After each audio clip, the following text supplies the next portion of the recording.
Hello, everybody.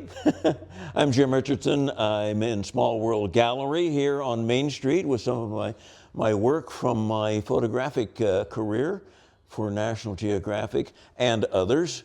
And we've got some stuff up on the wall that I'm very fond of. This is some prints from Scotland, Uig Bay out there on the Isle of Harris, and the Isle of Staffa with all its columnar basalt. Off the west coast, and the Isle of Skye down there with that nice foggy morning when I was driving by the Harry Loch, as the locals call it there on the Isle of Skye. And so I've done a lot of work in Scotland, so I have a lot of that stuff here in Small World Gallery. I also have a lot of stuff in here of the Flint Hills, because I did a story on the Flint Hills for National Geographic. So it's probably one of our more popular things. Since it's local and it's got Kansas interest and all that kind of stuff. So things like, you know, the Milky Way over the Flint Hills out there in, I think that was Greenwood County, and, you know, great storms coming over, rolling through like a freight train on the Tallgrass Preserve down by Strong City, and just, you know, the great flowers of the Flint Hills. You know, I think the Flint Hills don't get credit for our wildflowers. We turn that over too easily to the hill country of Texas. We ought to take more pride in that, you know. And just the geology, you know. I mean, you have things that look like waves on the beach, you know, out there in the Flint Hills, except it's the floor of the ancient Permian Sea, you know, folded over and all that kind of stuff. And, you know, of course, as we're experiencing right now here in Kansas, you know, the burning of the Flint Hills, the prairie, as part of the ecology of the Flint Hills here in Kansas. So everybody was noticing all that kind of stuff. So we keep a lot of this stuff around. The big advantage here, of course, in Small World Gallery is it gives me a great opportunity to get a lot of these pictures out of the files, out of the hard drives, out of the shoe boxes, if you will, and you know, make posters. I print all these posters myself, you know, which is a big advantage of being able to do that. Posters and cards, so lots of the pictures that never would have seen the light of day, you know, have a home that people can see and maybe purchase. Here in Small World Gallery, it's a great thing. And of course, having worked for National Geographic for 35 years, and each of those stories, those 50 stories, would have been 20 to 40,000 images. So you can, if you do the math, you can kind of figure out how many pictures I did over those years, and how deep the files are to draw upon. So I keep trying to add new things every once in a while to the cards over there, and to the posters, and to the things on the wall, like getting out some of the Scotland stuff that isn't normally seen all the time. And then over here, one of my favorite places also is this collection, which is all centered on Seed Savers, one of the great seed banks of the United States, in Decorah, Iowa. And I went there because I was doing a story on domesticated crops and livestock and preserving all that history and richness of our mankind's, you know, domestication of crops and vegetables and things like this. That's why I've got these seeds up here. These are all from the Kew Millennium Seed Bank outside of London. They had just a really terrific collection of seeds. And then I went to Decorah, and they just have this storybook farm, you know, with all of these vegetables that our ancestors brought along from Europe, you know, and they've got all that kind of stuff. And then there's like pictures up here. That's the Svalbard Seed Bank up above the Arctic Circle, where all of the seed banks of the world send backup copies of their seeds, so that, you know, if the world is destroyed, mankind has still got a collection of seeds up there in this frozen mountainside up in the Arctic, you know. And then, of course, that leads us into what is natural for us here at Small World, you know, is Brianna got in touch with them, and turns out that we could stock their seeds here in Small World Gallery. So all these seeds have that connection, you know. And Brianna, you know, green thumb Brianna, you know, she makes anything grow. It's just amazing, you know. And children's books about pollinators, and children's books about moths, and children's books about gardens, and just all that kind of stuff. So it's all to me, it's all interconnected, whether I'm in the Arctic or I'm here in Small World, you know. It's all of a piece. And one of the things that makes it fun just to be able to hang around here, you know, and talk to people. Okay, what is your favorite section of the cards over here? Well, you know, they're all wonderful, so they're all favorites. I can't shame any of them by saying it's not a favorite. But I do like the Scotland section here. I've got a couple of racks here of Scotland stuff, you know, and so I can pull out, you know, for visitors who come in who've also been to Scotland or think they might like to go, I can pull out and say, oh, you know, you really ought to go to Orkney to see the standing stones of Stennis out there. Or, oh, here you go.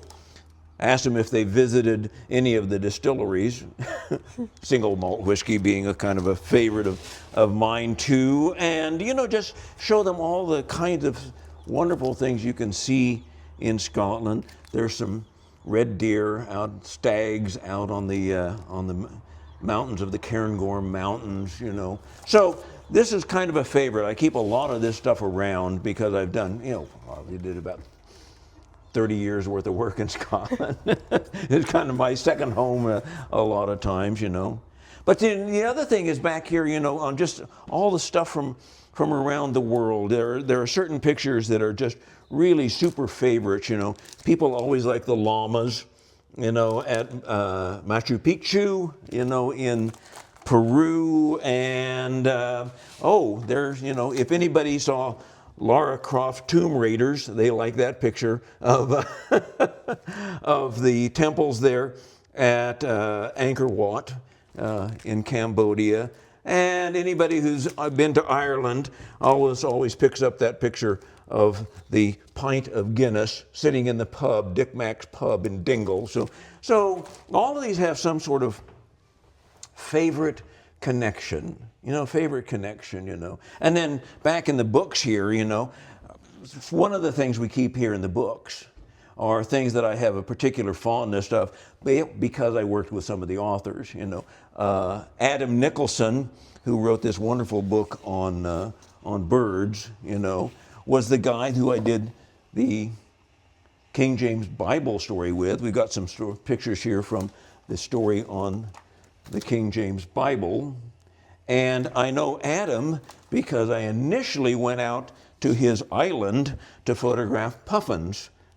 He owns these islands in Scotland, and this is a wonderful book about these little islands that he owns. And I went out there to photograph his puffins. That's how we got connected to end up doing the King James Bible story, you know. And so there's a number of authors here, you know, who I know. It's one of our idiosyncratic book collection, you know, because it's quirky, it's strange stuff, it's fun stuff, we hope, you know. We intend for it to be interesting, you know.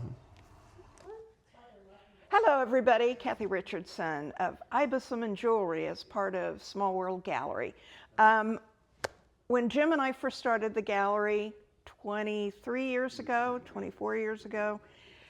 we didn't know much, and we needed some stuff that would be at a lower cost. And we started to expand, and I thought I wanted to do jewelry.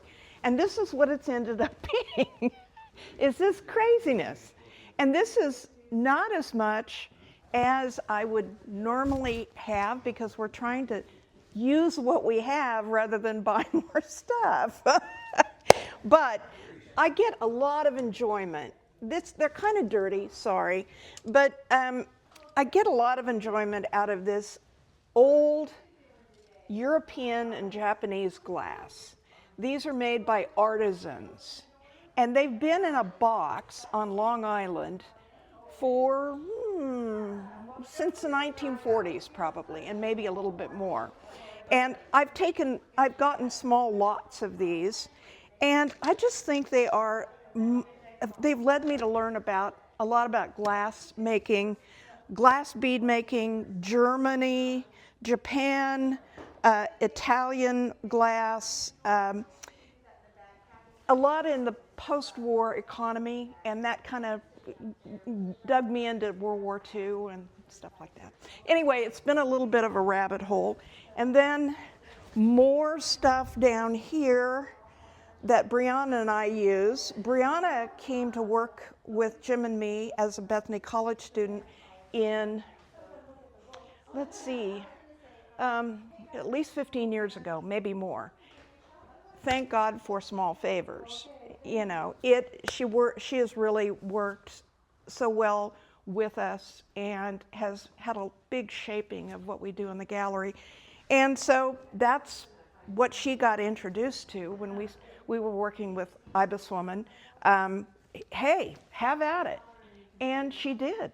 And we've learned a lot from her too.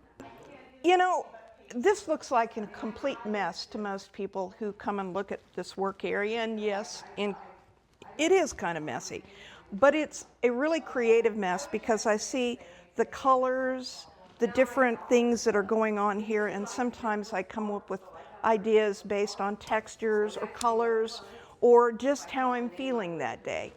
Let me pull this into view. Here's a partially finished project. Is that show? Okay.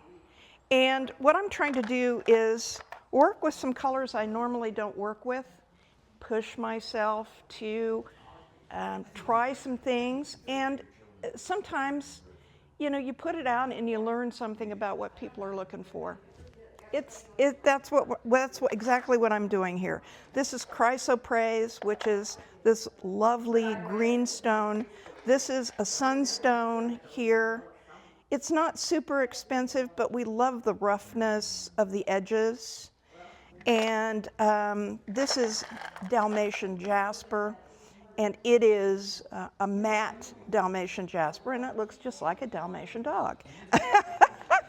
And so I'm just taking all these components and I'm trying to do something that kind of fits together. And this may not be the way it'll actually look when I get done, but because I just picked up these Dalmatian jaspers yesterday, thinking that would be something to add. So we'll see what happens. Come in and see.